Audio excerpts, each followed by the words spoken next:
नमस्कार एवरीवन, बहुत बहुत स्वागत है हमारे यूट्यूब चैनल पे। आशा करता हूँ सब अच्छे होंगे। तो आपको निफ्टी बैंक में आज दिख रहा होगा मोमेंटम। मैंने जस्ट अभी देखा 12:30 बज रहे हैं और सुबह होता तो जाहिर सी बात है प्रॉफिट हो चुका होता, क्योंकि मार्केट का एक तरफा शायद मूवमेंट है। बट अगर एक बार देखें तो मार्केट उस दिन गैप अप खुला था, गैप अप खुल के मार्केट कंसोलिडेशन करके ऊपर गया था, याद होगा, ये देखो ऊपर गया था।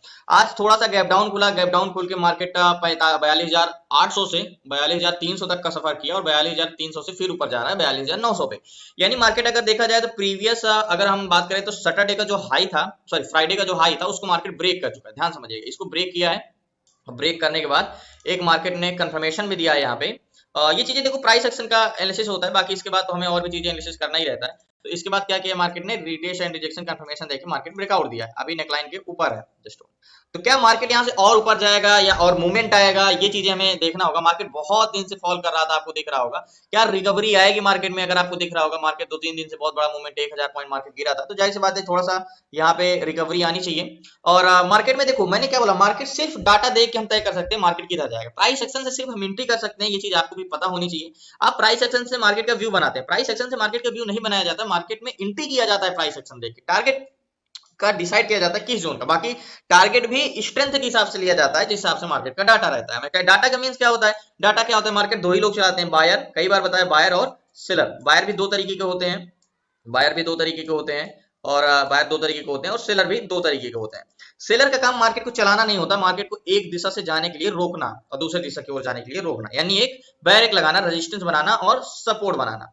और बायर्स का काम होता है, सेलर का काम तो सपोर्ट एंड रेजिस्टेंस क्रिएट करना होता है, बायर्स का काम होता है मार्केट पे ट्रेवल कराना। तो स्ट्रेंथ हमें कौन बताएगा मार्केट का? बायर बताएंगे, और डायरेक्शन किधर के बताएंगे? सेलर बताएंगे। तो हम यही चीज देखेंगे मार्केट में। सबसे पहले पीसीआर। तो पीसीआर क्या होता है, पीसीआर को देख के हम कैसे ट्रेड करें और हमें व्यू कैसे बनाना चाहिए, लास्ट तक बने रहिए। सबसे पहले मार्केट में इंपॉर्टेंट होता है पीसीआर, जो हम ओवरऑल सेलर का नतीजा निकालते हैं। ठीक है, मार्केट देखो एग्जैक्टली एक बस ही है। मैं कई बार एग्जांपल दिया, मार्केट एक बस की तरह ही चलता है। एग्जांपल के तौर पर हम सबसे पहले पीसीआर देखते हैं। तो देखो मार्केट, मैंने बोला दो तरीके के सेलर होते हैं, दो तरीके के बायर होते हैं, यानी एक ये सेलर है और दूसरे सेलर कौन है, ये है। अब दो तरीके के बायर कौन है, एक ये बायर है और एक ये बायर, यानी call seller, put seller, put buyer and call buyer. अब मार्केट में इनका दोनों का उल्टा रिलेशन होता है। कॉल सेलर का मींस बेरिश और कॉल बाइंग का मींस बुलिश, एक्सट्रीमली बुलिश। तो यहाँ पे हम पहले सेलर का पूरा सेंटीमेंट एक पीसीआर निकालते हैं, दोनों पुट और कॉल दोनों सेलर को नापते हैं कि पुट ज्यादा है या कॉल ज्यादा है। अगर पुट ज्यादा है तो मार्केट में पीसीआर नेगेटिव दिखेगा और कॉल ज्यादा है तो पॉजिटिव दिखेगा। तो पीसीआर, पीसीआर क्या होता है? पीसीआर पुट जितने भी ओवरऑल सेलर है, पुट सेलर, वो यहाँ आके काउंट होते हैं। देखो 32,79,544, और यहाँ पे कॉल सेलर है 26,85,455। ओके, तो यहाँ पीसीआर हम काउंट करते देखो कितने, 32,79,544। ये कौन है? Put seller market, 32,79,544। ओके, तो यहाँ पे हम देख सकते हैं, मार्केट में कर सकते हैं कितने put seller, 32 lakh, just 1 minute, 32,79,000 और कितने हैं, जस्ट 1 मिनट, 32,79,544, 500, जस्ट 1 मिनट, 44। इसको हम किससे डिवाइड करेंगे? हमारे कॉल सेलर से। कॉल सेलर कौन होते हैं? जो मार्केट में रेजिस्टेंस क्रिएट करते हैं। तो 26,85,455, ये कौन है? 26,85,000, आई थिंक 555 या 455, 455, सॉरी 455। ये कौन है? Call seller. जो रजिस्टर बनाती है ये कौन है? Put seller. अब इन दोनों को हम इक्वल करते हैं तो मार्केट में क्या पीसीआर है? 1.22 का पीसीआर है, ध्यान से देखिएगा। ओके, और मार्केट में देखो 32,79,544 और 26,85,000, तो मार्केट में पुट सेलर की संख्या बहुत ज्यादा है। ठीक है, तो क्या मार्केट में हमने ये चीज पढ़ा है कि मार्केट में अगर 1.15 के ऊपर का पीसीआर रहेगा, यानी 1.15 के ऊपर का पीसीआर रहता है, तो हमें मार्केट में क्या करना चाहिए? हाई लो को, अब पिछले हाई को जैसे ही ब्रेक करता है मार्केट में, हमें ट्रेड करना चाहिए। जैसे कि क्या, high low, high low, high low. अब नेक्स्ट हाई के क्या ब्रेक करेगा? इसको ब्रेक करता है तो री एंट्री बनती है। ये हमने पीसीआर में। तो निफ्टी बैंक में जो हमने पीसीआर निकाला कि 1.20 का पीसीआर आया है, तो यहाँ पे आपको बैंक निफ्टी का पीसीआर, ये वेलोंग का पीसीआर और ये सेलर का पीसीआर है। वेलोंग क्या होता है भी मैं आपको बताता हूँ, तो लास्ट तक बने रहिए, स्टेप बाय स्टेप सीखेंगे एक्चुअली मार्केट में एनालिसिस कैसे करना, व्यू कैसे बनाना, एंट्री कैसे करना, टारगेट कैसे सिलेक्शन करना। ठीक है, तो 1.21 का पीसीआर आया यहाँ पे। तो यहाँ पे changing OI and put call ratio यहाँ पे हम देख सकते हैं, चेंजिंग ओआई है या पुट कॉल रेशियो, यहाँ पे हम कर सकते हैं। और यहाँ पे हमें एक ग्राफ दिखेगा जिससे हमें पता कर सकते हैं मार्केट में कि पीसीआर आज घटे हैं या बढ़े हैं कल के मुकाबले। तो जस्ट 1 मिनट, लास्ट तक बने रहिए, मैं बताता हूँ आपको एग्जैक्टली। तो मार्केट में आपको पीसीआर दिख रहा है, देखो ये ग्रीन ब्लू वाली लाइन क्या है, पीसीआर का वाई का ही ग्राफ है।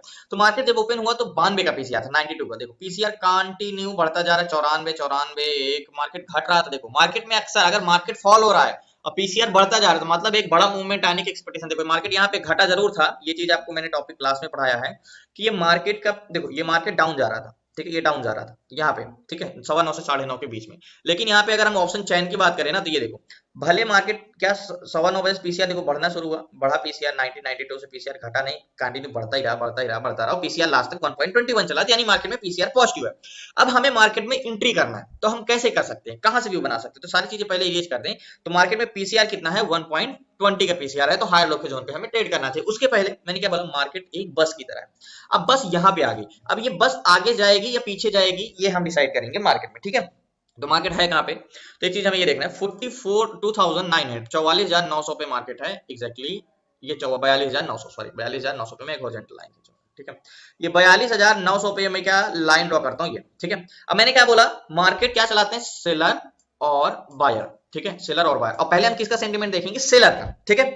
तो 42,900 से सेलर का सेंटीमेंट क्या है, 42,900 से 1,11,000 यहाँ पे कॉल सेलर है। और कॉल सेलर क्या बनाते हैं, मैंने आपको कई बार बताया है, कॉल सेलर जो होते हैं मार्केट में रेजिस्टेंस बनाते हैं, बोलते हैं भैया ये बस जो है इसके आगे नहीं जाएगी। ये कौन है एग्जैक्टली, ये 1,11,000 लोग बोल रहे हैं, ठीक है। ये जो बस है, ये इस बस को क्या जाने से, आगे जाने से रोकते हैं। ये 1,11,000 लोग इसके सामने खड़े हैं, ठीक है, 1,11,000 में आप समझिए 1,11,000, ठीक है, यानी 11,12,000 के आसपास ये इतने लोग इस बस के आगे खड़े हैं, और ये बोल रहे हैं ये मार्केट ऊपर नहीं जाना चाहिए। अब कुछ नेगेटिव होते हैं तो कुछ पॉजिटिव भी होते हैं, जाहिर सी बात है, अगर नेगेटिव थॉट आते हैं तो पॉजिटिव भी थॉट आते हैं किसी भी चीज के। तो हर जगह पॉजिटिव तो नेगेटिव है, प्लस है तो माइनस है। तो अगर ऊपर जाने से रोकने वाले हैं तो कुछ तो नीचे जाने वाले भी रोकने होंगे। तो नीचे जाने वाले कौन रोकते हैं, पुट सेलर। अब पुट सेलर कितने हैं, 42,900 पे 1,27,426, ओके। ये हमारे पुट सेलर हैं, और इनका कहना है कि मार्केट को हम नीचे नहीं जाने देंगे। ये हमारे होते हैं पुट सेलर, जो मार्केट में क्या बनाते हैं, सपोर्ट बनाते हैं, ठीक है, सॉरी सपोर्ट बनाते हैं। और सपोर्ट बनाने वाले कितने हैं, ये बार बोल रहे हैं ये बस कहां से, यहां से नीचे नहीं जाएगी, 1,27,000। तो आपके मन में अगर एक क्वेश्चन आएगा कि भाई 1,27,000 नीचे जाने से रोकने वाले हैं, वो ये लोग बोल रहे हैं नीचे मार्केट यहां से नहीं जाएगा, यहां से मार्केट क्या जाना चाहिए, ऊपर रहेगा, ऊपर ऊपर रहेगा, और ये लोग बोल रहे हैं मार्केट यहां से नीचे नीचे रहेगा। तो आप किसके तरफ जाओगे, आप, हम रिटेलर हैं, हम किसी के सगे नहीं, हम जिसकी मतलब कह सकते हो, हम जिसका मजबूत इंटेंशन है उसके साथ जाएंगे। तो यहाँ पे मजबूत कौन है, पुट सेलर, यानी ये सपोर्ट बन सकता है। हम मैंने कई बार हॉरिजॉन्टल लाइन को ना आपको रेजिस्टेंस माना ना सपोर्ट बनाना है। अगर स्टॉक में कर रहे हो तो आपका चार्ट डिसाइड करेगा वो सपोर्ट बनेगा रेजिस्टेंस बनेगा। अगर आप बैंक निफ्टी में हॉरिजॉन्टल लाइन ड्रॉ कर रहे हो तो वो डाटा तय करेगा कि सपोर्ट बनेगा कि रेजिस्टेंस बनेगा। तो ये क्या बन रहा है, ये आपको सपोर्ट बन रहा है। तो हॉरिजॉन्टल लाइन में ये क्या है, ये 1,27,000 पुट सेलर, ये क्या मार्केट में सपोर्ट है। अब ये बोलोगे बस भाई 1,27,000 वाले जीत जाएंगे, इसको नीचे तो नहीं जाने देंगे, ऊपर वालों को ठेल देंगे, मार्केट ऊपर चला जाएगा, ठीक है। लेकिन हम ये भी तो देखें बस कहां जाना चाह रही है, बस ये तो भाई रोकने वाले हैं, बस का भी तो कुछ व्यू बनना है अपना ना, मार्केट भी तो कहीं जाना चाह रहा है। मार्केट को चलाने का काम कौन करता है, पैसेंजर। जहां के ज्यादा पैसेंजर होगी बस वहीं जाएगी, यानी मार्केट में जहां का ज्यादा वॉल्यूम होगा मार्केट वहीं जाने की कोशिश करेगा। तो ऑप्शन चैन में देखो वॉल्यूम, मैंने क्या बोला, ट्रेवल कराना मार्केट का किसका काम है, वॉल्यूम का है। और मार्केट को रोकने का काम कौन है, सेलर का। तो सेलर का तो हमने सेंटीमेंट देख लिया, सेलर चाह रहे हैं 42,900 से ज्यादा तक सेलर यही चाह रहे हैं कि मार्केट ऊपर ऊपर रहे, ठीक है। पुट सेलर ज्यादा है तो पुट सेलर चाह रहे हैं, और पीसीआर भी 1.20 है, ओके। अब बोल रहे हैं बायर्स, तो 31 लाख, ओके। यहां पे 42,900 पे 31,21,885 कौन है, कॉल बायर। 42,900 पे 31 लाख। तो यहां पे पैसेंजर जो है कॉल बायर है, ये है 31,21,000 है। ये पैसेंजर में, ये बस में 42,900 पे चढ़े हैं बस में कि हमें कहां का ट्रेवल करना है, इस बस में आग कहां जाना है, आग ऊपर जाना है, कॉल बायर, ठीक है, ऊपर जाने के लिए। कहां पे, ऊपर जाने के लिए 31,21,000 कॉल बाइंग हुई। और जब कुछ पैसेंजर आगे जाने के लिए चढ़े होंगे तो कुछ पैसेंजर नीचे जाने के लिए भी चढ़े होंगे, जैसे सेलर। तो पुट बायर कितने हैं, पुट बायर है 13,81,407, ये कौन है, पुट बायर, ओके। ये है हमारे पुट बायर। अब पुट बायर कौन होते हैं, जो पैसेंजर नीचे जाने के लिए चढ़ते हैं, पुट बायर। तो आप बोलोगे भैया इस बस में तो बहुत ज्यादा कॉल बायर है, यानी पैसेंजर में इस बस में इस जगह पे तो 70% तो ऊपर जाने के लिए चढ़े हैं बस में। तो बोलोगे हाँ बिल्कुल चढ़े ऊपर जाने के लिए, क्योंकि देखो 31,21,855 कॉल बाइंग, कॉल सेलर 1,11,000। तो मार्केट को कहां जाना चाहिए, बस भी ऊपर जाने को जब बोल रही है, ऊपर जाना चाह रही है, और पुट सेलर है तो सेलर भी मार्केट को नीचे ले जाना चाह रहे हैं। तो मार्केट में दोनों सेंटीमेंट, सेलर भी जा रहे हैं मार्केट ज्यादा तक चाह रहे हैं, सेलर ऊपर जाए, और बायर भी चाह रहे हैं, तो दोनों का सेंटीमेंट ऊपर का बना, पीसीआर प्लस पॉजिटिव। अब बात आती है ओवरऑल वैल्यू, यानी ये बस यहाँ पे आई तो इतने 31 लाख पैसेंजर यहाँ पे चढ़े, ठीक है, और 13 लाख नीचे जाने के लिए। लेकिन ये बस तो पूरा यहाँ से चलते हुए आई है ना, यहाँ से चलते हुए आई तो हर जगह तो पैसेंजर बैठे होंगे, तो हम देखेंगे बस में पूरे को मिला के, हर बस स्टॉप को मिला के देखते हैं कि पैसेंजर कहाँ का चढ़े। तो ऑप्शन चैन में चलते हैं और ऑप्शन चैन में देखते हैं यहाँ पे 4,74,12,642 कौन है, कॉल बायर, ठीक है, कॉल बायर। ये लोग बस में ऊपर जाने के लिए चढ़े। अब 3,62,00,000, तो ओवरऑल इस बस में कहाँ के पैसेंजर है, ऊपर। सो फाइनली मैंने बोला प्राइस सेक्शन जो कि बहुत महत्वपूर्ण होता है। मैंने क्या बोला, अगर एक बस स्टॉप है और उसको बस से जाना है ऊपर की ओर, मतलब ये बस को अगर ऊपर जाना है तो ये क्या करे, देखो ये बस गई, अब इसको ऊपर जाना है तो जो ऑपरेटर होता है, यानी जो मार्केट में ड्राइवर है, भाई इस बस का ड्राइवर कौन है, जो ऑपरेटर है, वो सोचता है यार ऊपर जाना है ना, तो ये काम कर, हम गए हैं तो जाहिर सी बात है इस बस स्टॉप पे कुछ पैसेंजर छूट गए होंगे या ट्रेड नहीं लिए होंगे या एंट्री नहीं की होंगे, तो एक काम करते हैं, अगर ये बस वापस बस स्टॉप पे जाती है तो जो यहाँ पे पैसेंजर होते हैं, जो यहाँ पे और बाइंग करना चाहते हैं, वो तो एंट्री करेंगे दोबारा, वो ट्रेड लेंगे दोबारा। क्यों? क्योंकि मार्केट में अगर ये दोबारा जाएगा तो जो भी वेट कर रहे होंगे 42,900 पे अगर मुझे ट्रेड मिलता है तो हम ट्रेड कर सकते हैं, तो वहां पे क्या होगा, एंट्री बनेगी। लेकिन हम है रिटेलर, और रिटेलर को ट्रेड करने के लिए सबसे महत्वपूर्ण इंपॉर्टेंट होता है, हम तो इसमें क्या पता ये बस जाए, यानी ये मार्केट जाए और वापस जब ये पैसेंजर लेने आए, यानी जो मार्केट में बायर को लेने आए, sorry for the problems, I think बाहर कंस्ट्रक्शन काम चल रहा है, थोड़ा सा प्रॉब्लम हो सकती है। तो मार्केट मैंने क्या बोला, ये दोबारा आएगा, तो हम अगर यहाँ पे ट्रेड लेते हैं और ये दोबारा मार्केट आ जाता है और हो सकता है यहाँ पे बायर्स ना मिले, यानी यहाँ पे पैसेंजर ना मिले, तो मार्केट तो नीचे चला जाएगा, तो हम फंस जाएंगे। तो हम क्या करते हैं, प्राइस सेक्शन का सहारा लेते हैं, भैया इस बस को जितने पैसेंजर लेने हैं जाके ले, और जितनी बार रिटेस्ट करना है ले। हम ये हॉरिजॉन्टल यानी लक्ष्मण रेखा के ऊपर खड़े, ये बस पैसेंजर लेके आ जाएगी, यानी क्या करे, ब्रेकआउट दे देगी, रिटेस्ट करने जाएगी, जब रिजेक्शन देगी और एक कैंडल बाहर क्लोज देगा तब मैं इस बस में बैठूंगा, ये लाइन के ऊपर बस आ जाएगी तब मैं इस बस में बैठूंगा, क्योंकि ये पैसेंजर ले चुकी होगी, जाने के लिए तैयार होगी। अभी क्या कर सकता हूं, अगर मैं अभी बैठ जाऊं तो हो सकता है पैसेंजर लेने दोबारा चला जाए और मैं कंसल्टेशन में फंस जाऊंगा। तो मुझे क्या बोला, मैं कंफर्मेशन का वेट करता हूं, कैंडल क्लोज होने का वेट करता हूं, कैंडल क्लोज होती है तो फाइनली मैंने क्या बोला, ये लक्ष्मण रेखा यानी ये नेक लाइन, जो ये देखो बस यहाँ से पैसेंजर ली, अब लग रहा है शायद इसको और पैसेंजर मतलब पर ना मिले, यानी को जितना मार्केट के ऊपर जाने के लिए बाइंग चाहिए, वॉल्यूम चाहिए, वो अगर नहीं मिलेंगे तो क्या करने जाएगी, दोबारा टेस्ट करने जाएगी। तो हम इस चीज में ना फंसे, हमें जब एकदम बस जाने के लिए तैयार हो तभी इसलिए बैठे, तो इसीलिए हम नेक लाइन के ऊपर एंट्री करते हैं। सारा डाटा पॉजिटिव होने के बाद भी हम ट्रेड नहीं ले सकते, क्योंकि मुझे क्लियर कट ट्रेड चाहिए, ब्रेकआउट के बाद ट्रेड चाहिए। हो सकता है पैसेंजर नीचे को आ जाए, उतर जाए, यानी मार्केट में वॉल्यूम घट जाए, कॉल साइड का पुट साइड के ऊपर जाए, तो मार्केट नीचे भी जा सकते हैं। तो इसीलिए हमें ये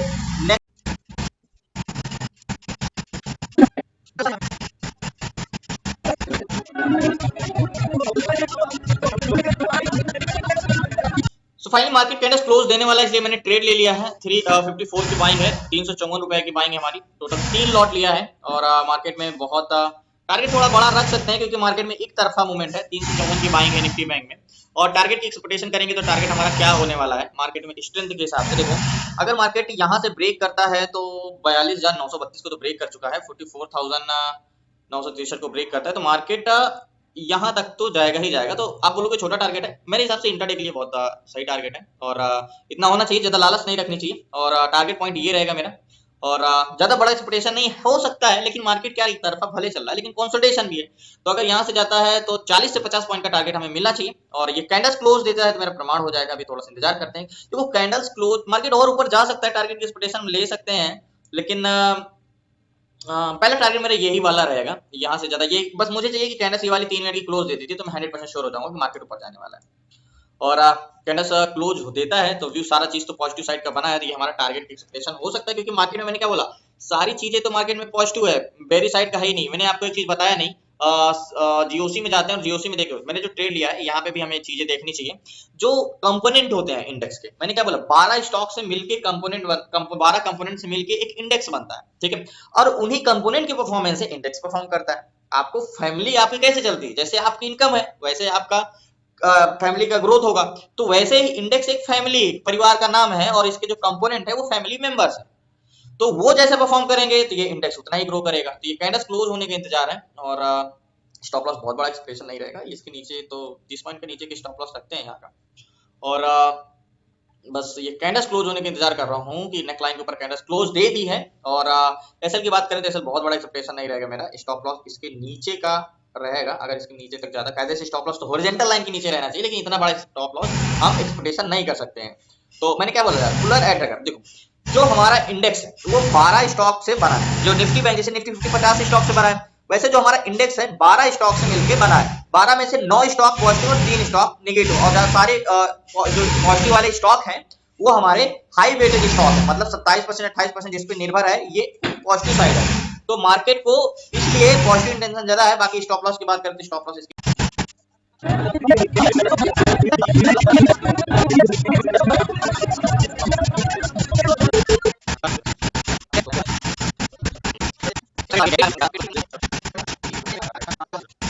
तो फाइनली मार्केट से मैंने एग्जिट कर दिया। टोटल 354 की बाइंग थी और 390 के आसपास मैंने एग्जिट किया। अभी 389 चल रहा है और 95 तक मार्केट गया था। 40 से 50 पॉइंट का मार्केट का मूवमेंट मिला और इससे ज्यादा मार्केट के मूवमेंट की एक्सपेक्टेशन है। यहाँ पे मैंने एग्जिट नहीं कर पाया, पर दोबारा मार्केट जब गया टारगेट पे हिट किया तो मार्केट से मैंने एग्जिट कर दिया, क्योंकि मार्केट में हो सकता है एक बार, क्योंकि 42,000 का बहुत बड़ा हॉरिजॉन्टल जोन है, तो हो सकता है मार्केट यहाँ से एक्सपेक्टेशन हो कि मार्केट नीचे भी जाए। तो मैंने बताया था ना कि मार्केट पैसेंजर के जिधर जाने होंगे उधर ही जाएगा। एग्जैक्टली देखा होगा मार्केट, एक बार डन किया और मार्केट में जहां तक आज सारे पैसेंजर थे, यानी जो वॉल्यूम था वो सारे बुलिश साइड का ही। वैसे मैं आपसे बाद में बात करता हूँ, थोड़ा सा डिस्टर्बेंस है तो लास्ट तक। अभी थोड़ा सा सही है और मार्केट में मैंने एग्जिट क्यों किया, देखो एग्जैक्टली मार्केट का जो टारगेट था 44,300 का, तो ये बहुत ही हॉरिजॉन्टल जोन होता है इंपॉर्टेंट। ये मैंने कई बार, आपने पिछले बार भी देखा होगा, तो भले मुझे 70 पे एंट्री मिल रही होगी, अगर ऊपर मुझे हॉरिजॉन्टल जोन का बहुत बड़ा जोन मिल रहा होगा, जैसे 43,000 42,000 42,500 43,500 44,000 ऐसे जोन, तो वहां पे एग्जिट करना ही होता है, क्योंकि इसको ब्रेक करना थोड़ा मुश्किल होता है मार्केट को, और इसको ब्रेक करता है तब बहुत बड़ा मूवमेंट आता है। तो यहाँ पे हम एंट्री, इसलिए मैंने यहाँ पे तो कर नहीं पाया था, फिर दोबारा मैंने एंट्री किया था, एग्जिट किया था यहाँ के आसपास। मार्केट दोबारा गया और फिर से मार्केट नीचे आ रहा है, तो मार्केट कंसिडरेशन करके हाँ एक बार इसको वेट करो, यहाँ पे एग्जिट कर दिया, इसको वेट करो, अगर ये ब्रेक करता है, रिटेस्ट करता है, रिजेक्शन देता है, फिर से मूवमेंट आता है तो री एंट्री कर सकते हो, लेकिन ऐसे हॉरिजॉन्टल जोन में तो ट्रेड करना ही। तो मैंने शुरू में आपको एक एग्जांपल दिया था, ये एग्जैक्टली ये बस वाला, और इस बस में पैसेंजर सारे कहाँ के थे, ऊपर जाने के लिए ही क्या थे, पुट सेलर क्या थे 900 पे, तो भर भर के पुट सेलर थे। तो हमने इसका जोन का क्यों वेट किया, प्राइस एक्शन का, तो कैंडल्स क्लोज होने का ये वाला वेट किया, इसलिए क्योंकि ये बस पैसेंजर ले चुकी थी और कैंडल्स क्लोज दे दिया था। जैसे ही दिया था हमने पहले ट्रेड ले लिया था और लेने के बाद मार्केट देखो सडनली टारगेट दिया। तो इसीलिए कहते हैं कि हमेशा कंफर्मेशन लोगे तो आपको साइडवेज में नहीं फंसना पड़ेगा, ये चीज बहुत इंपॉर्टेंट होता है। तो बहुत बहुत धन्यवाद आप लोगों को, क्लास में जुड़ना है, सीखना है, बेसिक से लेकर एडवांस तक, option selling, option buying, stock intraday, swing trade, investment, fund diversification, A to Z 5 से 6 महीने क्लासेस में, तो डिस्क्रिप्शन में नंबर है, आप उस पर व्हाट्सएप कर सकते हैं, क्लासेस में जुड़ सकते हैं। बाकी कल मिलते हैं न्यू ट्रेड न्यू शेयर के साथ। प्लीज नए हैं जरूर चैनल को सब्सक्राइब कर लीजिएगा। इंपॉर्टेंट मैंने क्या बोला, मार्केट का सिर्फ सेंटिमेंट पहचानो और प्राइस एक्शन से सिर्फ एंट्री करो। प्राइस एक्शन से मार्केट का व्यू नहीं बनाया जा सकता, जो आप चैनल खींचते हो या ये खींचते हो। मार्केट में प्राइस एक्शन एक का किस रास्ते से चलने वाला है, कह सकते हैं एक रास्ता है, दिशा दिखाने का काम मार्केट में डाटा ही करता है। वो एक चलने का प्राइस एक्शन सिर्फ रास्ता है। तो जब हम चलने की बारी है, पहले तो हम दिशा पता करेंगे हमें जाना किधर है, वो डाटा डिसाइड करेगा कि मार्केट किधर जाएगा। डाटा से हमने पहले दिशा देगा, व्यू बनाया कि मार्केट ऊपर जा सकता है, तब हमने प्राइस एक्शन का सहारा लिया कि प्राइस एक्शन ये रास्ते से, यानी इस रास्ते के ऊपर आता है, नेकलाइन के ऊपर आता है, तो हम एग्जिट करते हैं। प्राइस एक्शन के सहारे मैंने टारगेट लिया, तो यही चीज होती है। डाटा के सहारे मैंने देखा कि 43,000 का बहुत हॉरिजॉन्टल जोन है, तो यहाँ से मार्केट गिर सकता है, क्योंकि यहाँ पे देखो, यहाँ पे 43,000 के जोन पे आपको कॉल सेलर भर भर के मिलेंगे। देखो 43,000 के जोन पे 2,32,000 कॉल सेलर और पुट सेलर सिर्फ 1,75,000। तो यहाँ रोकने वाले ऊपर जाने से मार्केट ज्यादा है ना कॉल सेलर, तो इसीलिए मार्केट से मैंने एग्जिट किया। बाकी मार्केट में पॉजिटिव इंटेंशन तो था ही था। तो बहुत बहुत धन्यवाद आप लोगों को, कल मिलते हैं न्यू ट्रेड न्यू शेयर से, तब तक जय हिंद जय भारत। प्लीज नए हैं जो चैनल